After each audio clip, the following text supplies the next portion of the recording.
தமிழக வெற்றிக் கழகத்திற்கு தேர்தல் ஆணையம் பதிவு செய்யப்பட்ட அரசியல் கட்சியாக அங்கீகாரம் வழங்கியிருப்பதாகவும் அக்கட்சியின் தலைவர் விஜய் அறிவித்திருக்கிறார்.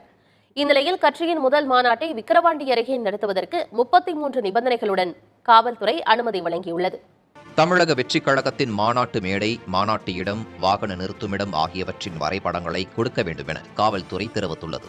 மாநாட்டிற்கு அனுமதி கேட்டுக் கொடுத்த மனுவில் 1.5 லட்சம் பேர் வருவார்கள் என கூறிவிட்டு தற்போது 50,000 இருக்கைகள் தான் அமைக்கப்படும் என்று குறிப்பிட்டுள்ளதா, அத்தனை பேருக்கு மட்டுமே காவல்துறை பாதுகாப்பு வழங்கப்படும் எனவும் தெரிவிக்கப்பட்டுள்ளது.